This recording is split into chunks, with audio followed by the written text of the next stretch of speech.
Welcome to Car Talk with Matty J. Another Tuesday night, more cover related topics. Back to our normal podcasting night, which I wasn't here last Tuesday due to work commitments. But thank you for joining in, wherever you're listening. I'm in the studio with Alan, Riz, and James from Mavis Movie. What's happening? Not much. How you going, Matty? Good, right? good. I just want to say, just to start off the show, Melbourne traffic is a bloody car park. I was on the other side of town today for a teachers conference, and I met up with you, Riz, and basically, I met him at Chaz because I was in Berwick and got a drink there, and then we left. It was a car park, and on the City Link, I don't know why I'm paying tolls. And it's ridiculous. It's honestly, it might be a few minutes quicker, but sometimes it's not. So it's ridiculous. So they can do construction, add one lane for only like a quarter of the distance, and then it bottlenecks again. Well, we had this issue coming out to, what was the road? Well, Yarra Boulevard was banked up all the way to the back, and today you were out at Berwick Way, and you've seen what they've done there. They've reduced the whole lane. The whole way. Yeah, so that lane that they've reduced, they've actually just built. Okay. So there was only 2 lanes. Yeah. Now they've made the 3rd lane, so they're going to open it soon. But the thing is, the population in that area has exceeded the 3 rapidly, lanes anyway. and you can't. You needed 3 lanes 10 years ago. I think, but like the whole road's 80, and they still haven't. It's finished. Why don't they just open it? I don't know why. I think they need to do some work on signalling. So you got the overhead gantries. They need to fix that stuff, but it should nearly be opened. It should be open. It should be open. So, but the issue we've got is we're supposed to even get construction started on East-West Link. Never happened. Yeah, that got cancelled. So. And it's terrible because most people are living out west come to either work in CBD or southeast. So they need to use that tunnel, and eventually they do need to go back home. Yeah. And that's what all that, the traffic is over there. And they've only got one tunnel, those poor buggers, out that way. I just think that it's... If we're in bumper-to-bumper traffic, why should we pay tolls? Like it's pointless. I think they should. Okay, well, the congestion's crazy at this time of day. We just reduce. We either reduce the price or don't pay it at all, because the construction, everything's really kind of taken off, and it's really kind of really annoying. Not gonna lie. And Citylink's charging people in utes for commercial vehicle prices. Believe it or not, if you're in a Ford Ute, like for example a Falcon Ute, you'll get charged more than a Holden Ute because that is proven. I don't know why they're like, because it's more of a commercial vehicle. I'm like, they're both utes. Yeah, that doesn't make sense. Doesn't make any sense. So this is it's just what they do. Someone doesn't like Ford. Yeah, it really just annoying and kind of crap because people that are buying a ute, it's essentially like a long sedan. What's a sedan with a big? What's a 2-door sports car with a big boot? What's a 2-door car with a big boot? So. I don't know why, because both the Holden and Ford ones are kind of the same thing. They do about the same payload. Why the hell are they getting? Why is one getting charged and the other not? And it's just ridiculous. But a lot of the full, we'll call them pickups, I guess, like the Rangers and everything else, they're also getting slugged the commercial vehicle fee, even if they're not registered as a commercial vehicle.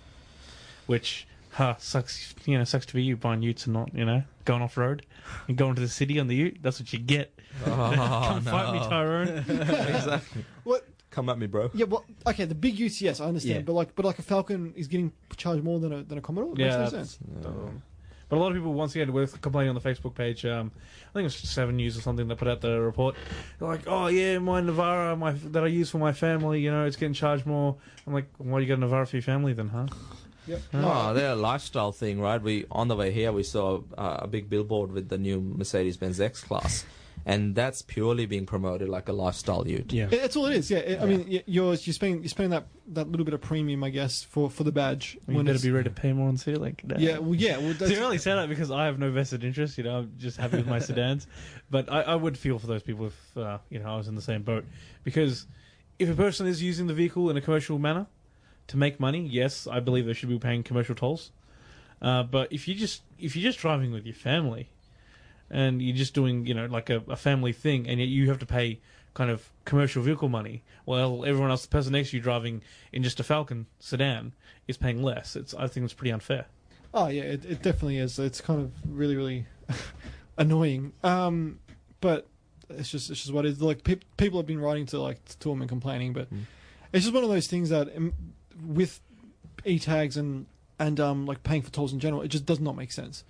From what I heard, that we were supposed to pay tolls until the road was paid off.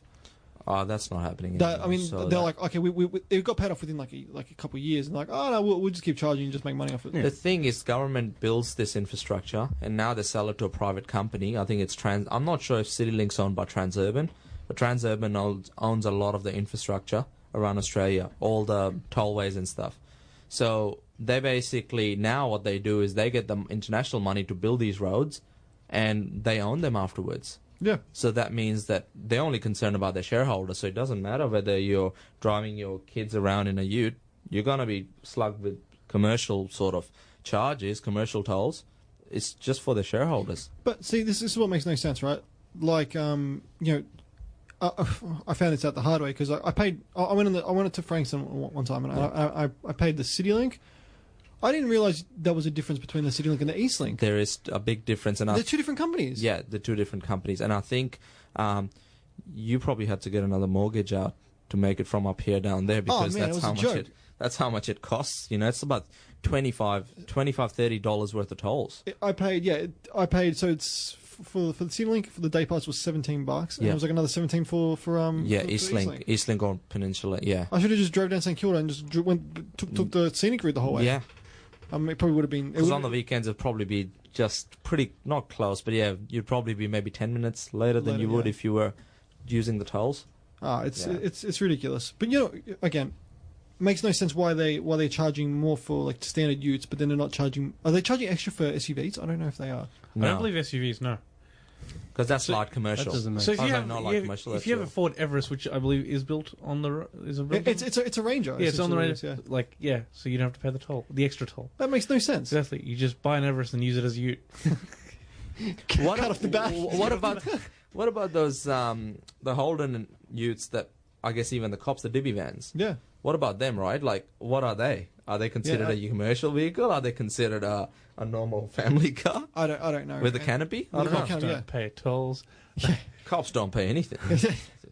SUVs should get triple the... Yeah. They have to pay triple. Congestion charge. This may or may not be a life hack, but I was aware of an individual who had a couple of e-tags registered to their account. Uh-huh. And instead of using the light commercial vehicle tag for their truck, they were using the car tag.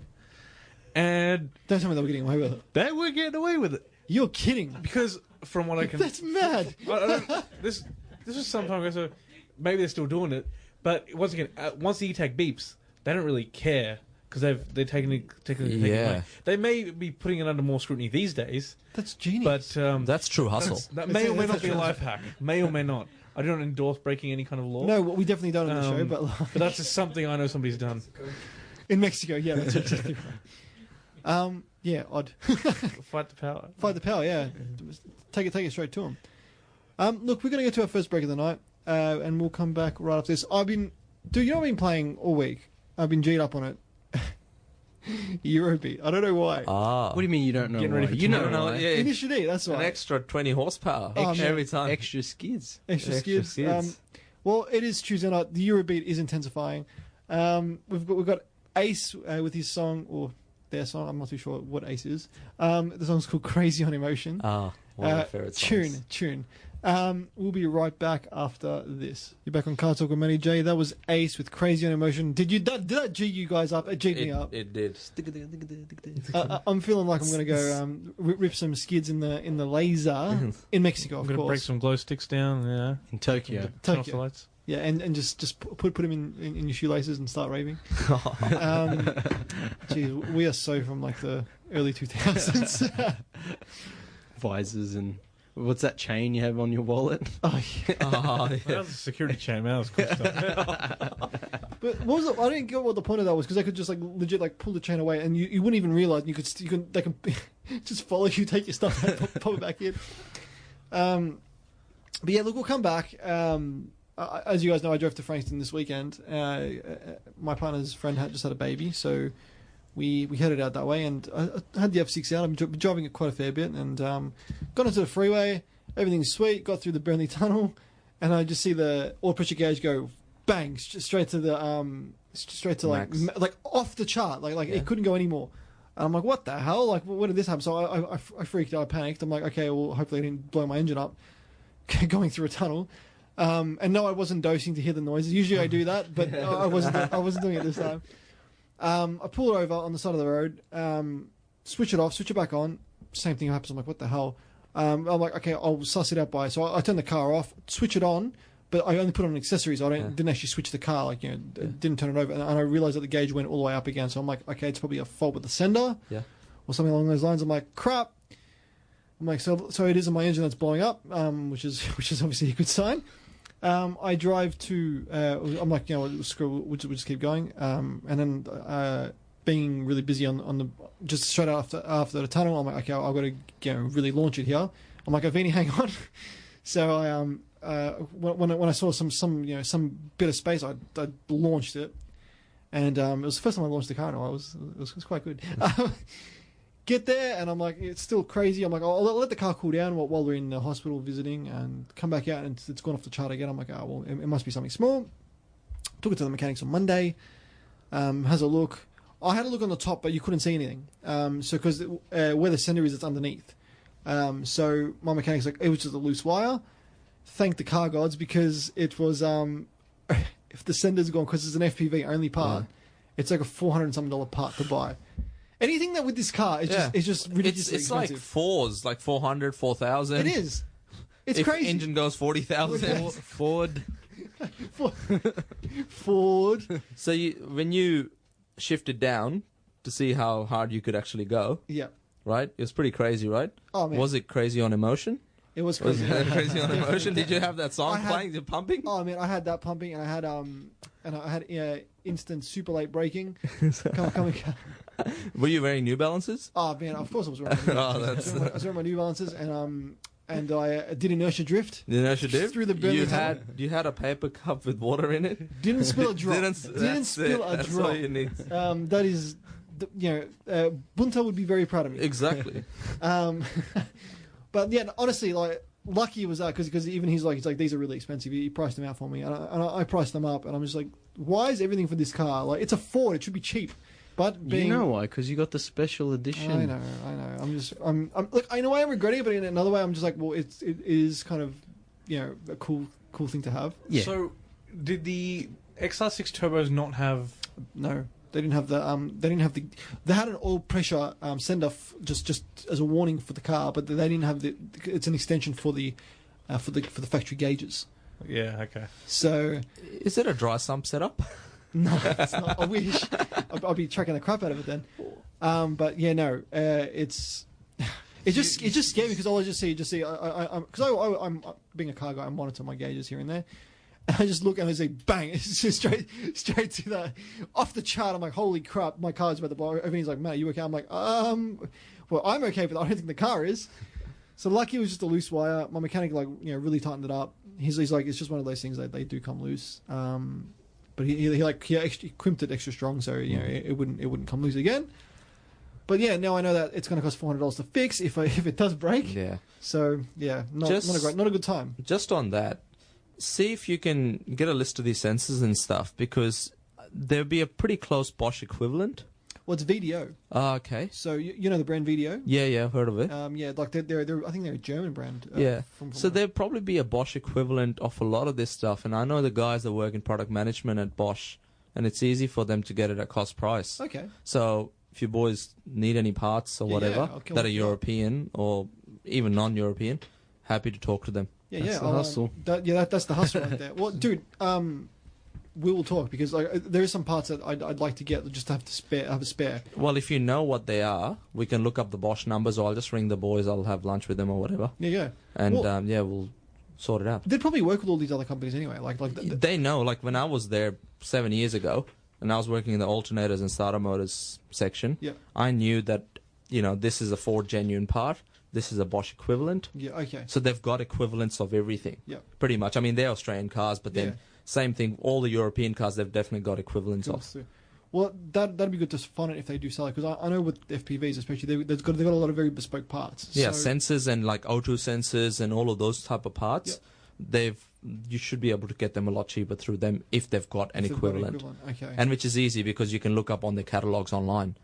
I have to give them a sus. I think. Yeah, I'll have to just make a list. Yeah. And Because I mean, sensors like that, clutches. oh gosh. But obviously I won't be able to get a clutch through Bosch. But like, just it's stuff like this that makes me wonder why I chose this car. But I mean, like, I love it. Yeah, it's you guys have been in it. It's lovely to drive. It is a good car. It's just, but like, I don't know why I'm complaining. I mean, if you're changing like the dual clutch in a Lamborghini Murcielago, it's like over 10 grand. It's an engine out job too. But I mean, really, it's like a 4. They shouldn't mark crap up like this. It's ridiculous bullshit. I reckon I know what's happened with your oil gauge situation, right? It was like sort of off the chart, right? Yeah. That's probably because your tachometer doesn't really fit the car anymore. Oh man. You should be revving it to 12,000. Oh man, that's what you need. You need to upgrade your tacho. Then your oil pressure is going to come down. I believe I believe who was the guy with the other 86? He's like, oh, No, Nikitani.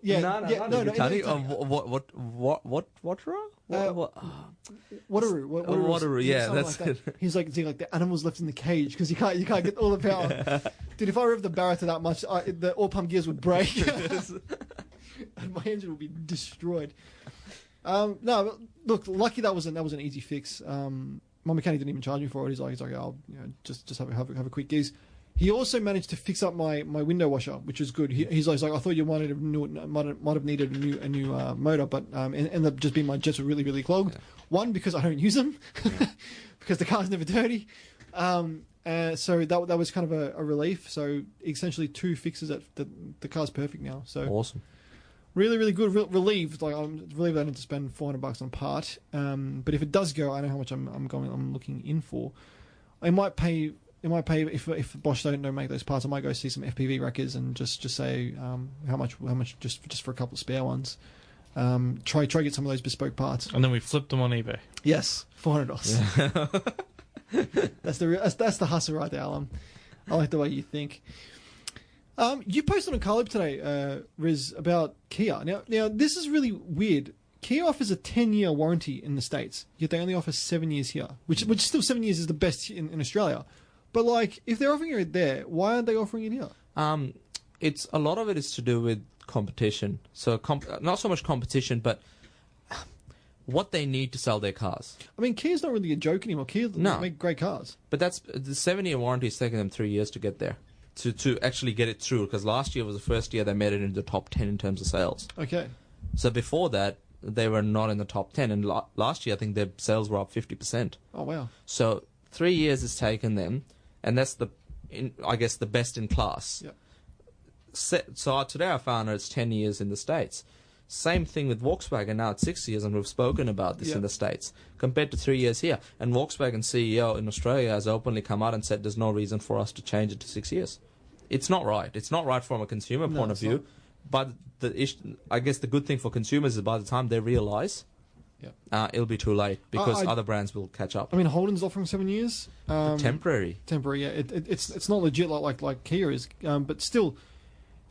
If they're offering it at one place, they should offer it worldwide, and I think that's a big gripe with VW, especially because they're really arrogant. I think they're just an arrogant company. Like, and you think after Dieselgate, they would be like, well, I mean, what was the consequence of that? Because they seem to be doing all right. In America, they had to buy back all the cars. Yeah. It was a buyback. I can't remember. They had to offer money back or something. I feel like... There's a doco on Netflix I've just started watching. I don't know much about it, but I feel like most corporations, it was a slap on the wrist type situation. Yeah. I mean, they lost a lot of money, but the thing is, people are still buying their cars. Yeah. Well, they're pretty much Golfs in Europe. everywhere. Yeah. And they've got that sort of... So many brands under them, Seat and Audis and all Porsche and all. They've got so many brands under that umbrella that it doesn't matter if Volkswagen cops the heat. They make money by selling Cayennes in China. Yeah. Because I didn't think all the other brands are underneath them. And that's the problem that because they're so big, it's disgusting the way they operate, and people let them get away with it. Yeah. Same thing with animal testing. I mean, we spoke about it very briefly. That they were testing it on monkeys. Like, Wow. They were testing some Oh, diesel. yeah, we spoke about this. Yeah. Yeah. And nothing came out of that. It was just, okay, it's in the media today, it's out of it tomorrow, and it's not right No, how it's not. Australia, we get cars that don't come on time. Yeah. We get warranties that, because of Kia, Honda's had to push theirs up. Yeah. Because of Kia, Holden's had to offer a 7-year thing for a limited time. That's to get their new Commodore selling. insignia selling. Yeah, it is. Yeah. I'll never call it a Commodore. Well, dude, apparently last month they had their worst sales ever. Yeah. Like, I believe ever, or since the 90s. Yeah, no, It's just definitely ever. something ridiculously. Like everyone's like, well, that's what you get when you try to sell a product that no one wants. Yeah. Well, the writing's on the wall because in Europe, They're in trouble, man. I don't know if you guys saw, Vauxhall has went under. Yep. They've gone under. They basically said we're closing all our dealerships. Well, because they got taken over by the Peugeot group. Peugeot, is it Peugeot Citroën? Peugeot, Citroën, Yeah. PSA group. Yeah. They're basically saying we don't want any of the family-run dealers or anything Yeah. anymore. They're actually buying all the franchises. Well, sorry, they're taking them back off, and they give them like a time to get rid of them. Which is a bit annoying because Vauxhall's been a brand for a long time. I mean, well, they sell Opels really. Yeah. So it's going to be weird. So I'm guessing our next Commodore is going to be a Peugeot, which isn't exactly a great car. No offense. But I mean, even if Top Gear makes a joke out of them, we kind of have a little bit of a laugh. But Holden's in trouble, and they don't have a product that people want. The new Colorado, HSV Colorado, The new one. Yeah. What's a Wildcat or whatever it's called, like Cat that, yeah. something. Yeah. Sports cat. The Sports Cat. Yeah. It looks like a Triton from the front if you look at it at an angle. Yeah. From the back, it looks like a Ranger. It does actually. Yeah. No, And you look at both of those, and they're charging premium money for that car. That's not gonna sell inside. Like, I've been in a Colorado, and they're not practical. Rangers are practical. Yeah.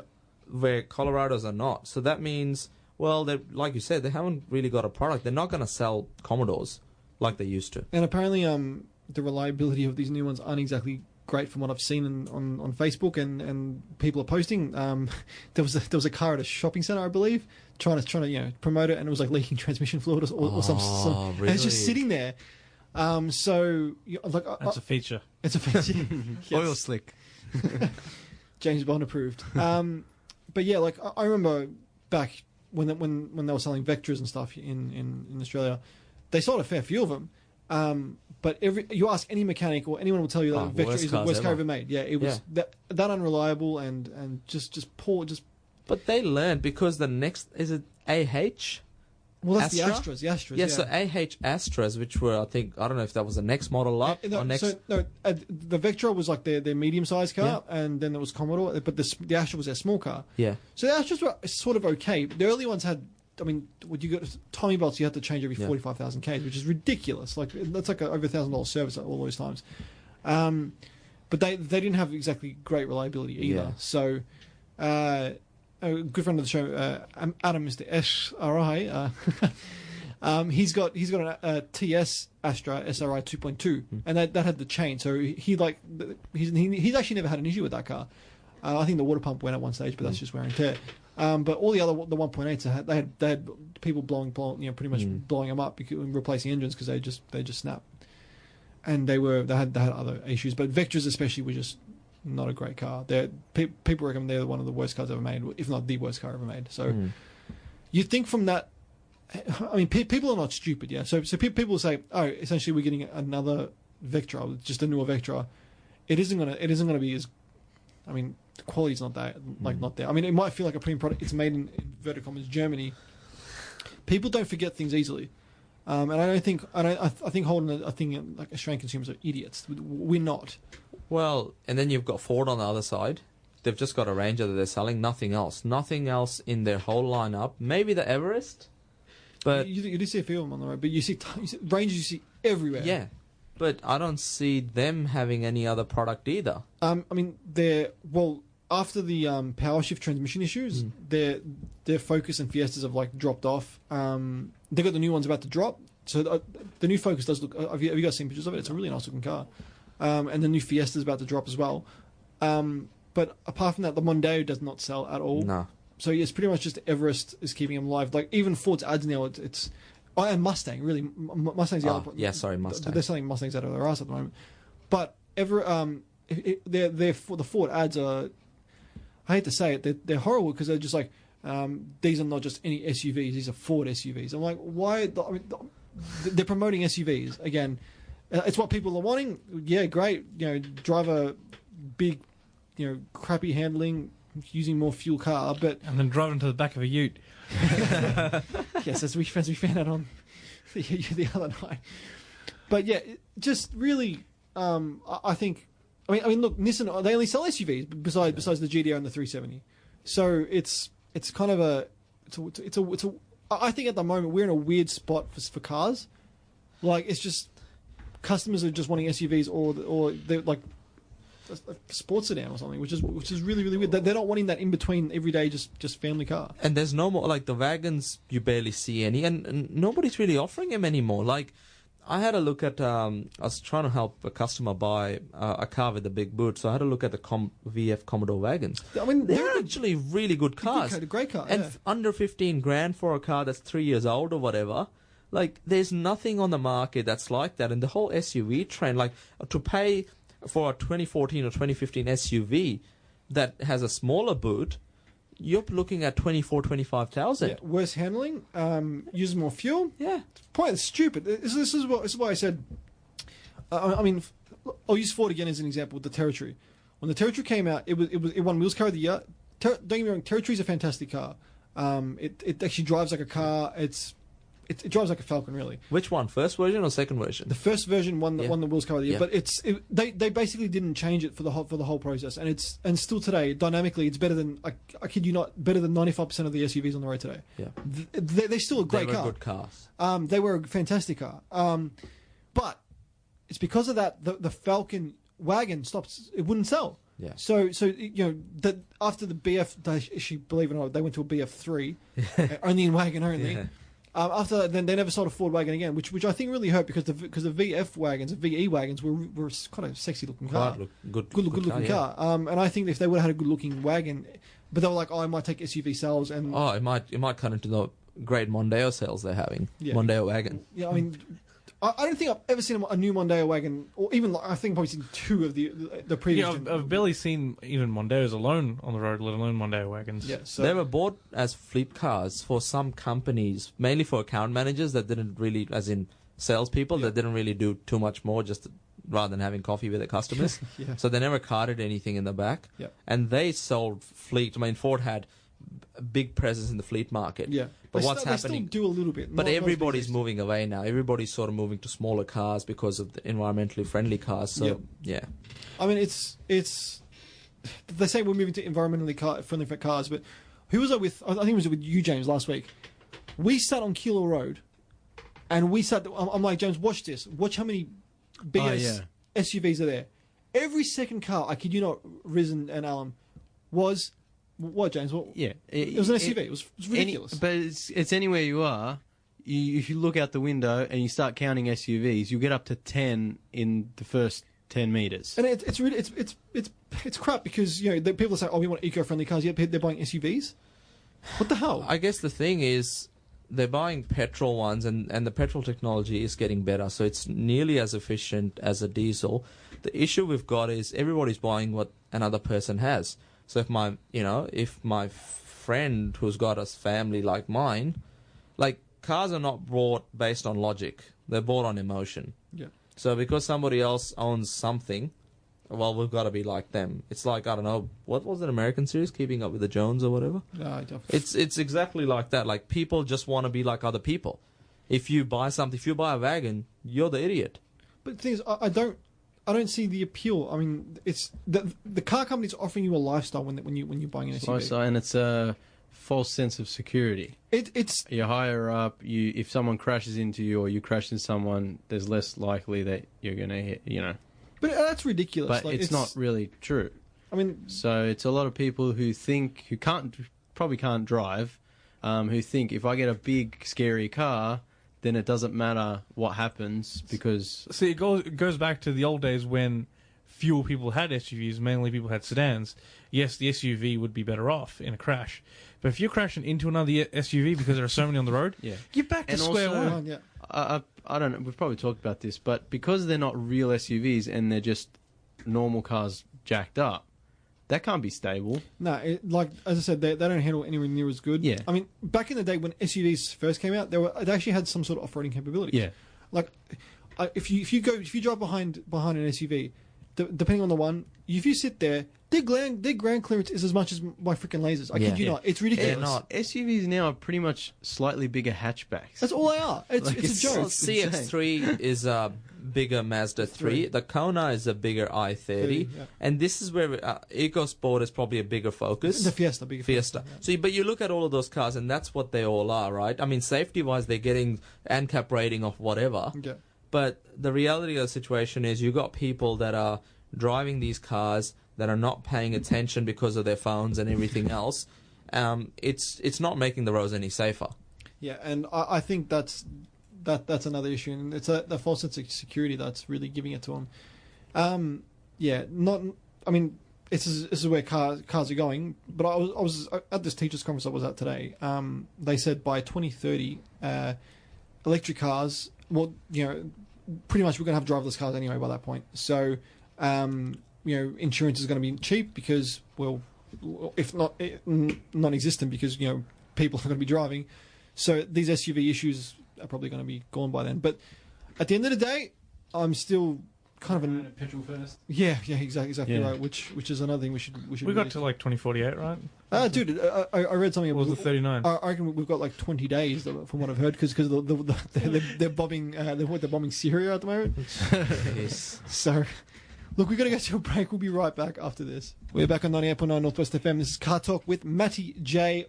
Just during the break, what the hell is going on with the world, man? Like, we are like legit on the brink of World War III. Exactly. You've got like Havel releasing cars in Australia.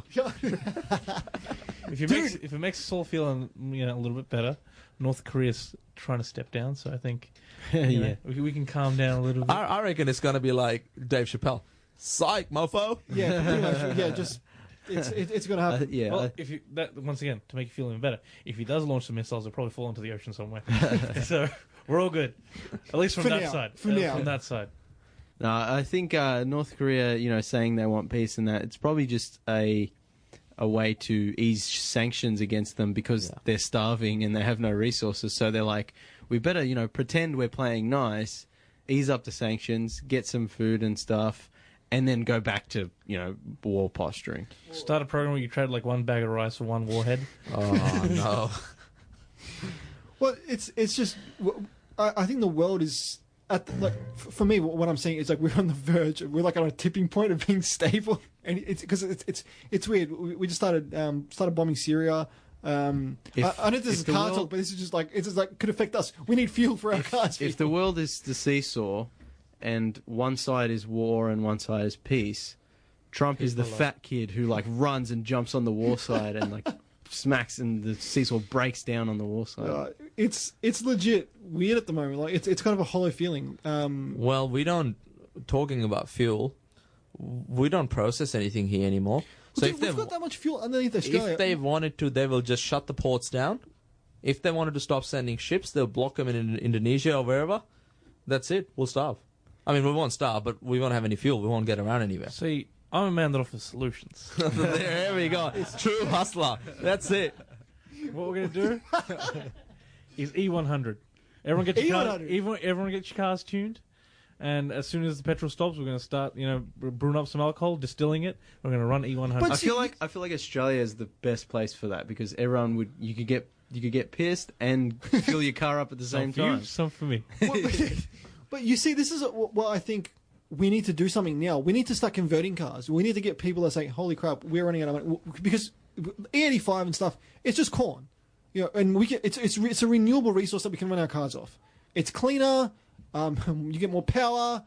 Okay, it's not as efficient, but essentially, it's a resource that we're never going to run out of. So why aren't we, as people, because it's okay. It might cost a little bit to you've got to get a flex fuel sensor and a few other things, but let's make it happen. Like, why aren't we doing this? I think we talked about it on another episode, but I think it's like it's either we focus on ethanol or we focus on electric. Yeah. And everyone's focused on electric because you can't really do both at the same time. But having said that, all these cars, what happens to people that can't afford to buy an electric car? I mean, they are like 150 grand onwards. Hopefully by the time we start running out of fuel, they'll be cheap enough for most people. Well, at the moment, you can pick up. This is one thing that most people are missing, and it's probably a topic for another episode. What's happening in China right now with their electric huge. cars? Yeah. They are huge. They missed the boat on petrol and diesel cars. They're bigger than Tesla. They're becoming huge. What you can buy over there, there's a company called BYD, which not many people have heard of. BYD is like a global leader in electric cars. And what they're doing over there, I reckon within the next 5 years, we will see Chinese electric cars on roads here. Because in India, one of my mates that I went to uni with, Tata, which is I think owns Jaguar Land Rover. Yeah, they do, yeah. He said you can buy a car which is equivalent to maybe, I think, 12,000 Australian dollars. It's electric. Tata, I can't remember what it was called. But you can buy them, and it doesn't have the best range, 150 kilometers or whatever. But you can buy those. I mean, probably not the safest, but you can buy those cars. So it's getting the. I think I also saw an article. There's a company in China that produced a electric car, and I think GM owns that company or something like that. It was about under $8,000. No.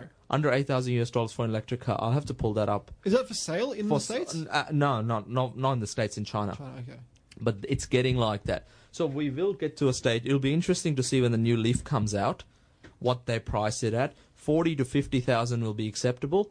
I think that's still too much. No, at the moment, if they release it at the end of this year and it's between 40 and 50,000, and you own it and you don't lease it, yeah, and that would be an acceptable price, and people will buy those. I mean, I think that car realistically should be 30 to 40. Yeah, I agree.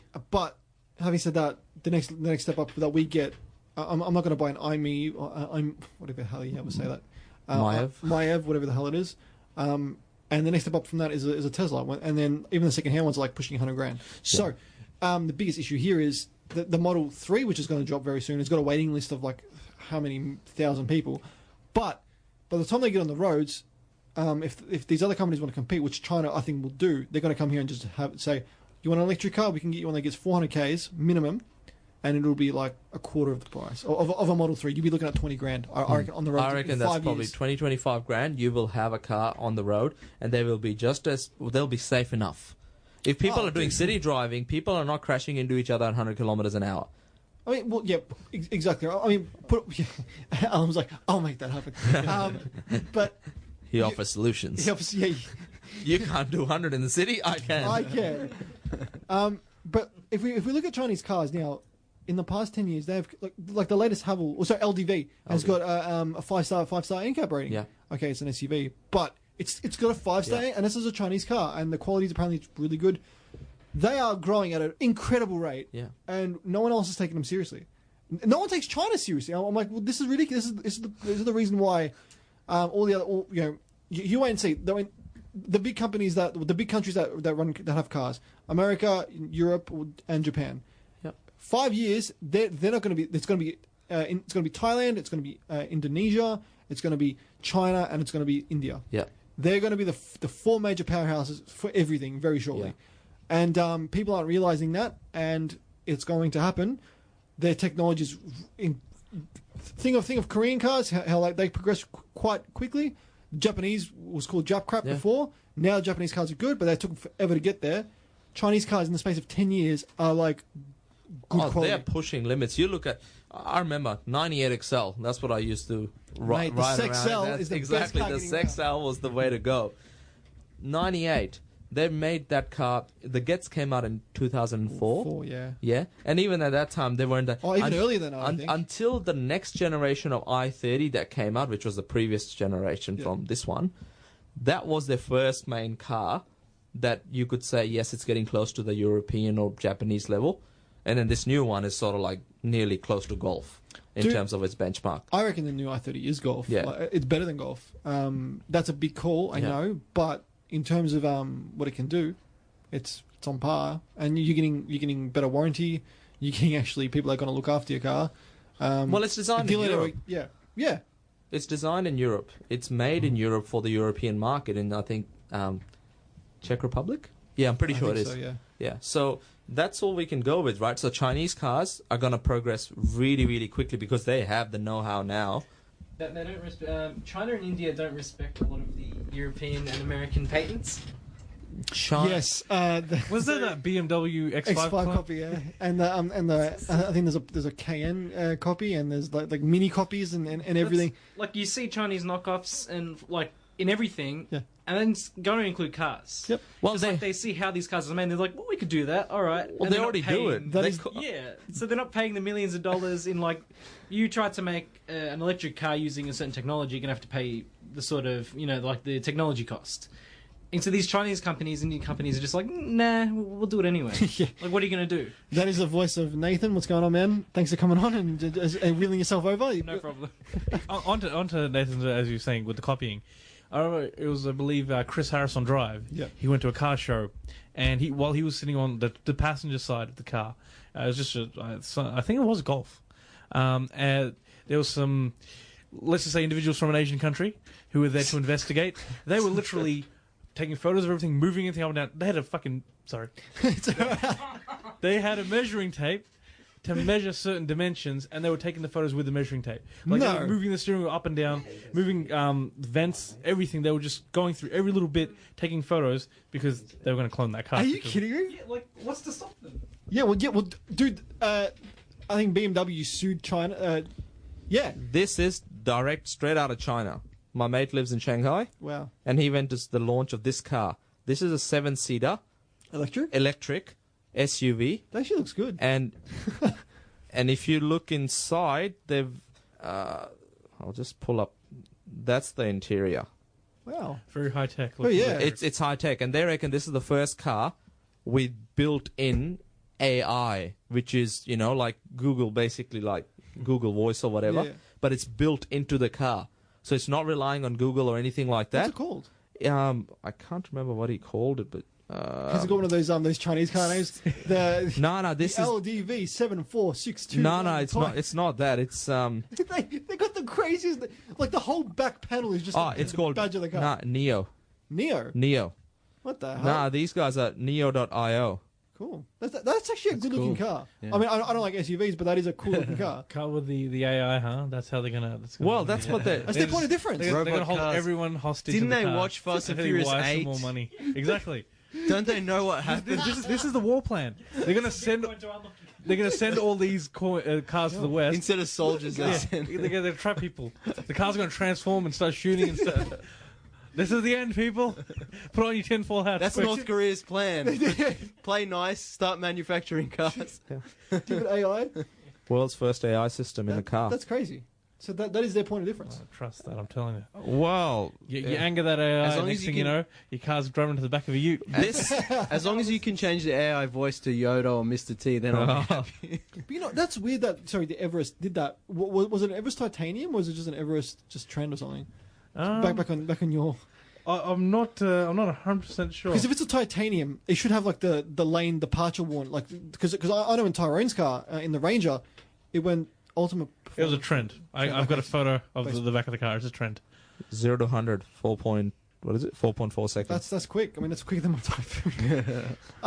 But yeah, I remember in Tyrone's Ranger, if you died out of your lane, the steering brings itself back in. So that's weird that they didn't do it if they went off unless they got it turned off or unless the trend doesn't have it. But yeah, dude. Honestly, the Chinese market, Chinese cars, in 5 years we are going to be driving Chinese cars, and no BS, we are going to be driving Chinese cars. Well, they had the We're not Melbourne. gonna be doing it. Or Chinese cars are going to be driving us. Oh, that's it with AI. In China, car drives you. It's going to be in Australia, car drives you. It'll be like iRobot, where the robots don't want to kill anyone. The only way they can save humans is just by locking them all up. So the car will like strap you in your seatbelt and be like, you can't get out of the car. It's like, you're only safe in the car. See, that's when we saved the world with our petrol-driven cars. Yeah, so it's be like Manually Mad controlled. Max. Last of the V8 Last of the Typhoons. Typhoons. Last of the doses. No, but it's legit got to be like Australia. Car drives you everywhere. Car drives you. It's like Yeah, it's it's going to be legit. everywhere. I just broke our pen. It's legit going to happen, and it's I mean, just I guess we're going to be along for the ride. But us car guys are going to be Hey, as long as they open up more tracks where we can have fun, I guess I'll deal.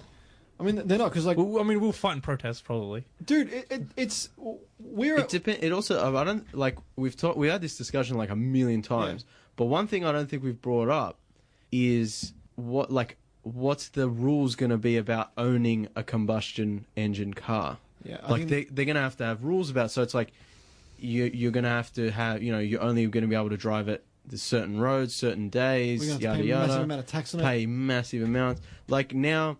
Like how we have Club Reg, it'll be like that, except it'll be like Expensive. super expensive, and there'll be more restrictions. Yep. Because there'll be safety problems as well, not just environmental I problems. guarantee you, 10 years this would be like a massive factor, and Yeah. and Vic Roads and the governments and stuff will come out and say, well, if we're trying to push for electric cars, and by that point, China will have taken over, and we will be buying China, we'll be driving Chinese cars. They'll be a lot cheaper than anything else on the road. Yep. They'll be reliable and efficient in terms of have good range.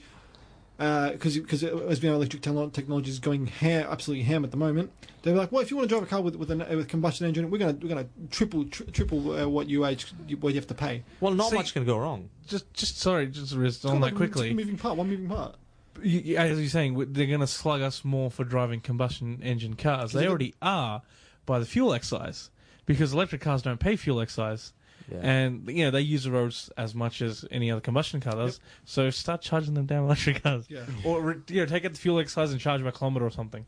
Nothing's Then gonna. it's just discouraging, being environmentally. But eventually, once the battery powered cars aren't that environmentally friendly anyway, because it destroys more stuff to make them. But once you get to a larger proportion of electric cars in the market on the roads, then there's not going to be enough money coming in from fuel excise, because not enough people have petrol-driven cars. But so it's like- there has to be some way to exact that money, because that's used a lot for road building and maintenance and everything else. Well, I if feel we've like seen, it goes to line someone's pockets. It definitely does. but that's what's going to happen. But you know what? We look at what's happening now when media comes out and says Google and Apple pay no tax, or Amazon pays no tax.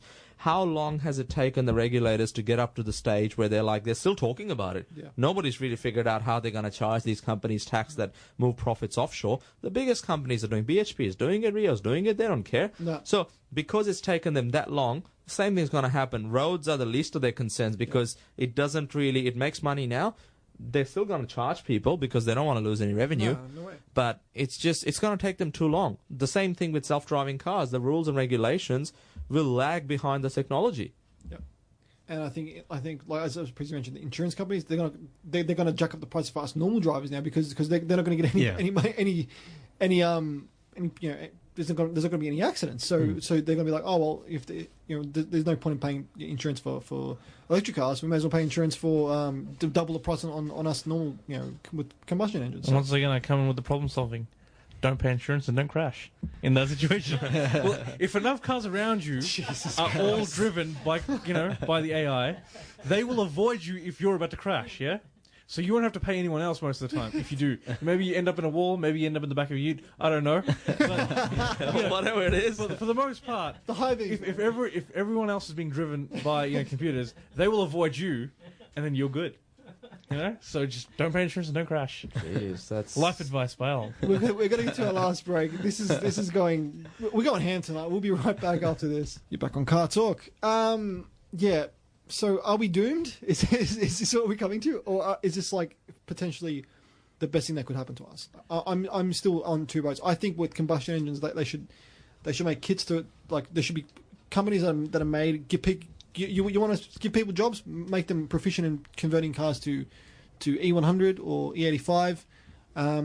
So it's a renewable resource. This will allow us to keep using these cars until people can afford to buy electric cars. Can you convert petrol engines now in cars to E10, or do you have to take out the engine and put in? No, E10 a lot of cars can take. But just like for E85 and stuff, you need it's like fuel pumps and you're gonna have flex. It's just to make it adjust for that octane and that fuel. Yeah. Essentially, the car has to flow more ethanol than it would the equivalent in petrol. But it's not like a huge you have to get a new car. It's technically you could mod your current car. I mean, it's essentially like with I mean, even cars come out with E85 compatibility.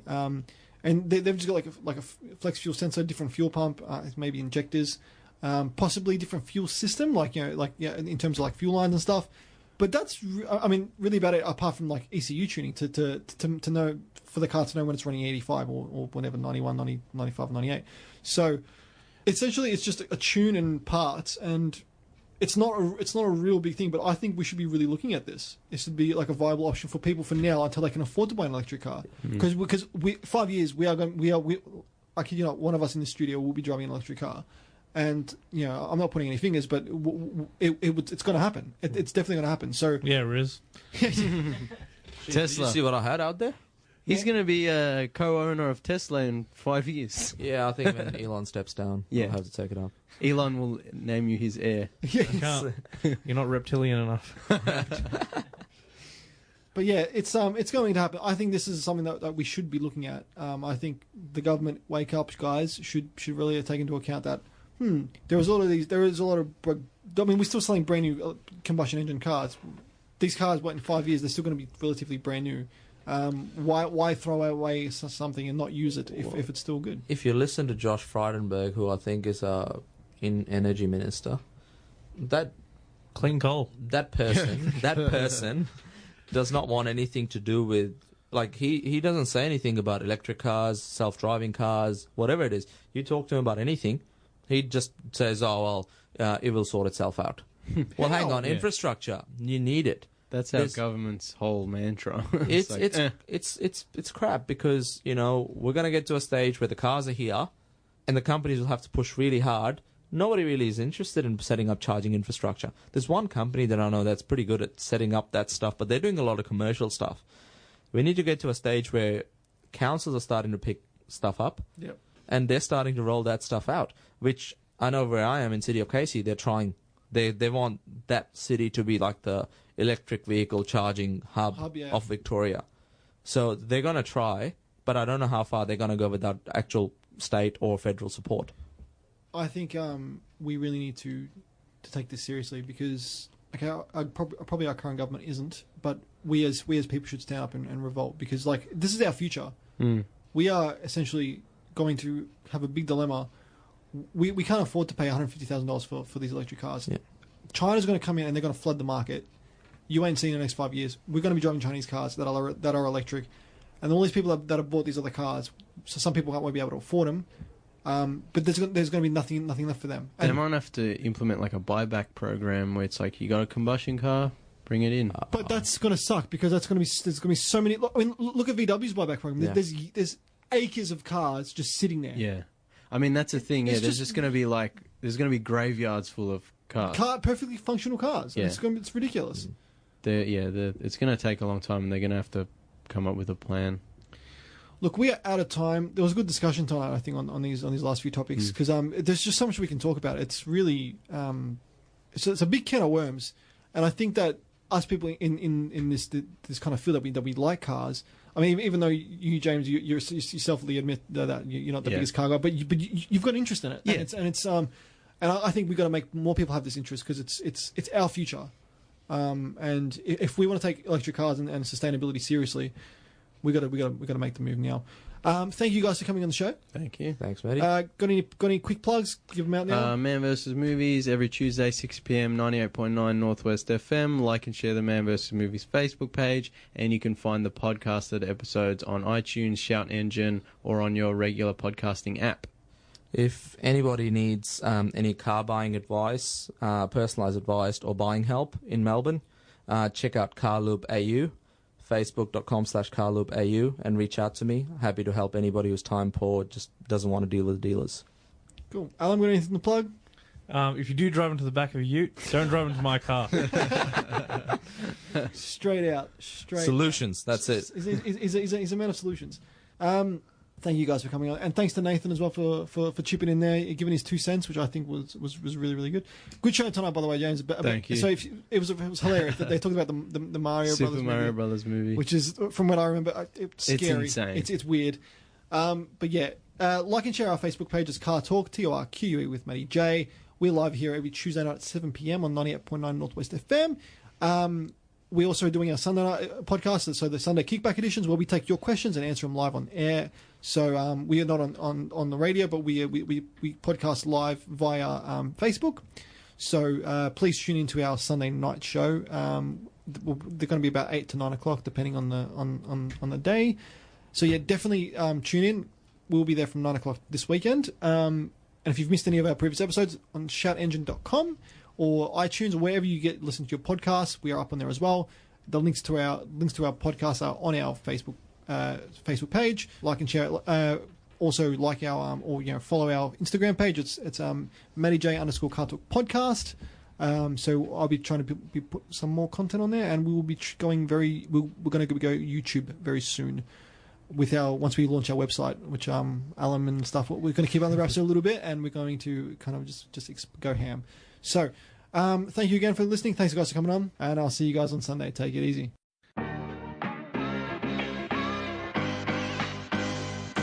This is professional radio, gentlemen. And it's front-wheel drive. Scotty, have you got anyone you want to thank? Just myself. And now we do the after hours. Dun, dun, dun. Gentlemen, what would you go for? Dacia Sandero. Okay, and because it's not a supercar. But it is. It's not. Automotive perfection comes in the form of two letters, A and U. Long live my LTD!